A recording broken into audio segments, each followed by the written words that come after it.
Hi friends, this is Rajneesh Gupta and I welcome you all in my YouTube channel Proactive SIP. Friends, आज की जो अपनी theme है mistakes in personal finance, वो शायद day to day basis पे इतना इंपॉर्टेंस नहीं रखती है, उनका कोई इंपॉर्टेंस नहीं होता है। बट अगर आप इन मिस्टेक्स को इग्नोर करेंगे सो मे बी वो आपके पूरे फाइनेंशियल प्लान्स को डैमेज कर देंगी, फाइनेंशियल प्लान को डिस्ट्रॉय कर देंगे। So let us check what are these mistakes. Number 1, be confidential about your businesses and finances. Generally ये देखने में आता है कि जब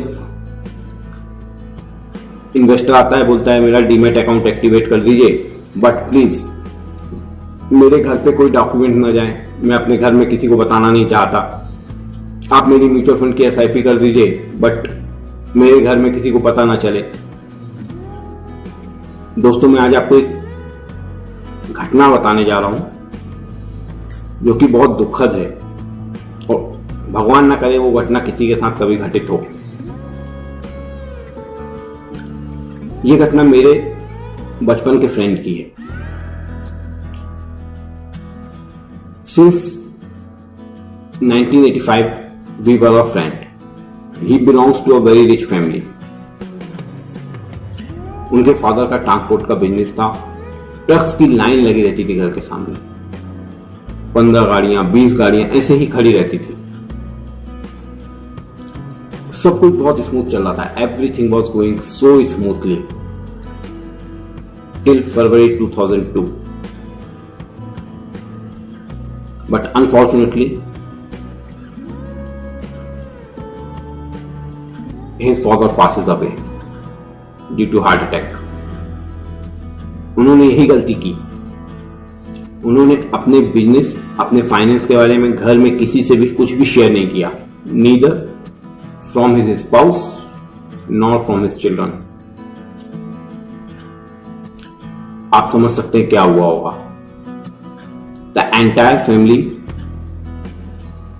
फाइनेंशियल क्रंच में आ गया and till date till now they are struggling. सब कुछ उनका सोल्ड आउट हो गया, पूरा एम्पायर कोलैप्स हो गया।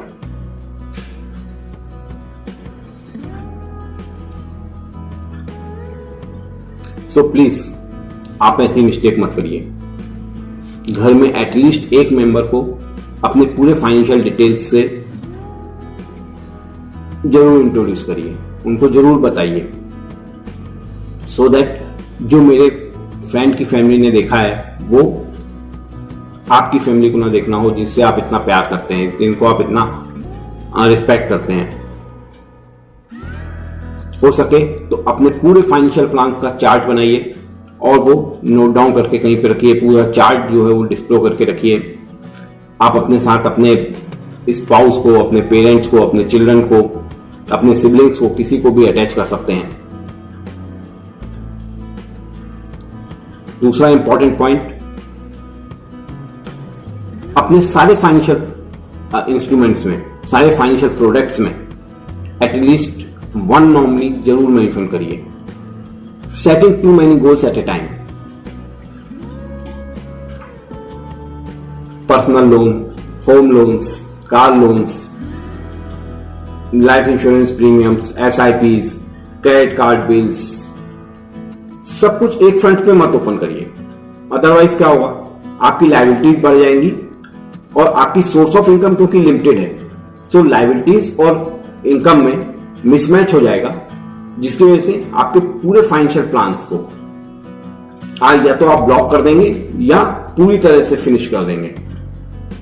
सो please avoid setting to many goals. आप करना क्या है कि आप उनको प्रायोरिटी के बेसिस पे सेलेक्ट करिए, आप उनकी रैंकिंग करिए और फिर उनको अकॉर्डिंग टू दैट रैंकिंग आप उनको फुलफिल करते जाइए, सो दैट आपके फ्यूचर प्लान्स पर इंपैक्ट नहीं आएगा।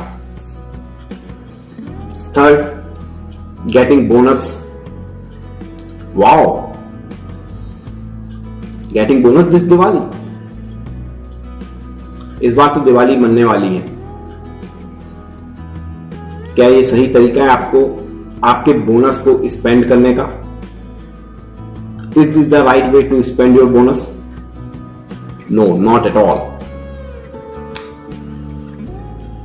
At least 50% of your bonus should be used to reduce your debt. जितना भी बोनस आपको मिला है उसका 50% बोनस आप अपने जो लोन्स हैं, आपकी जो EMIs चल रही हैं या जो आपके फाइनेंशियल डेट्स हैं उनको रिड्यूस करने में यूज करिए. और जो 50% है उससे definitely you should enjoy your Diwali और your festival. Fourth, never use too much credit cards. Means generally क्या होता है कि जो न्यू सैलरीड एम्प्लॉयज होते हैं, यंग एम्प्लॉयज होते हैं, वो 1 या 2 या 3 या 4 क्रेडिट कार्ड को कैरी करते हैं. अब सपोज करिए आपने एक क्रेडिट कार्ड से कुछ परचेज कर लिया, उसका डेट आपको क्लियर करना है, तो आपके पास आप क्या करेंगे? दूसरे बैंक के क्रेडिट कार्ड से पहले बैंक के क्रेडिट कार्ड को सेटल कर देंगे, फिर सेकंड बैंक के क्रेडिट कार्ड में आपका टाइम लिमिट खत्म होगा तो आप थर्ड बैंक से क्लियर कर देंगे, फिर फोर्थ बैंक से क्लियर कर देंगे. एट लास्ट आप जो अपने इन्वेस्टमेंट कर रहे हैं, इंश्योरेंस दे रहे हैं LIC में या किसी भी दूसरी कंपनी में, या SIP कर रहे हैं, या फिर किसी लोन की EMI जा रही है, तो वो सारी चीजें आप ब्लॉक करना शुरू कर देंगे. राइट. तो इससे क्या होगा कि आपके ऊपर फाइनेंशियल बर्डन धीरे धीरे बढ़ने लगेगा और आप अपने सारे फाइनेंशियल प्लान्स को खत्म करते चले जाएंगे. So please avoid excess use of credit cards.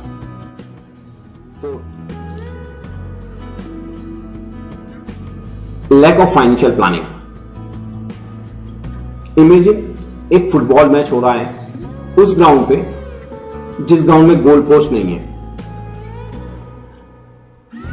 सोचिए क्या होगा? What will happen? Definitely, players are running from here and there. That's it. उनको पता ही नहीं है कि उनको गोल कहां करना है, किस टीम को किस टीम के अगेंस्ट गोल मारना है. इवन टीम ए के प्लेयर्स टीम बी के तरफ ही गोल मारने जाएंगे और टीम बी के प्लेयर भी टीम बी के गोल मारने जाएंगे, because they do not know कि मेरा गोल कहां है. इन्वेस्टमेंट में भी कुछ ऐसा ही है.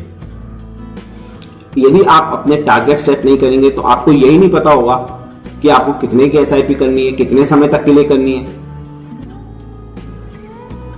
तो आप अपने टारगेट तक कभी पहुंच ही नहीं पाएंगे और आपके पूरे फाइनेंशियल प्लान जो हैं जिसके लिए आप SIP कर रहे हैं वो फुलफिल ही नहीं होगा.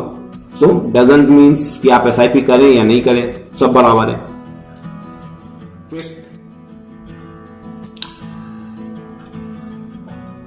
Don't buy excess insurance cover.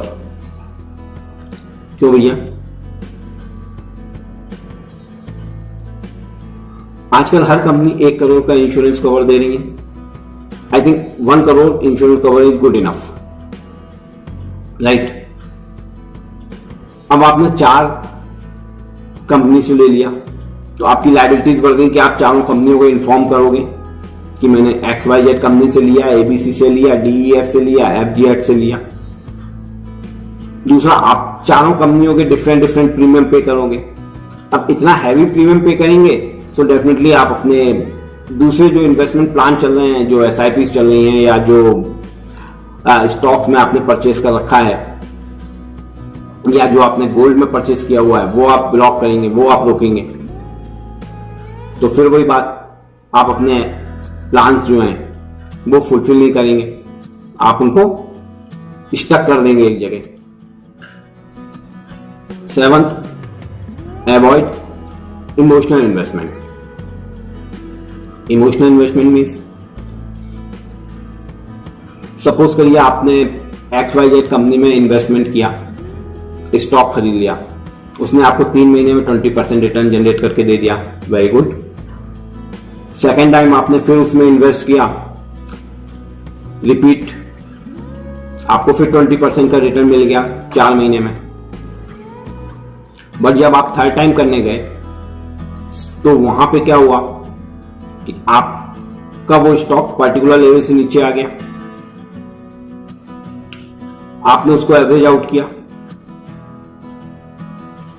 वो स्टॉक फर्दर डाउन हो गया, आपने उसको और एवरेज आउट किया। नाउ अब वो तो रखा ही रह गया, वो बढ़ ही नहीं रहा है। सो आपका पैसा ब्लॉक हो गया और आप जो आगे इन्वेस्टमेंट कर सकते थे अच्छी कंपनीज में या अच्छे फंड्स में, वो आप रुक गया, आप कुछ नहीं कर सकते। So friends, these are the 7 mistakes. शायद बहुत सिली है, but really important to grow up your financials. Please avoid. Yes, mutual fund investment subject to market risk. Read all scheme related documents carefully before investing. See you in the next video. Happy investing. Thank you. Bye bye.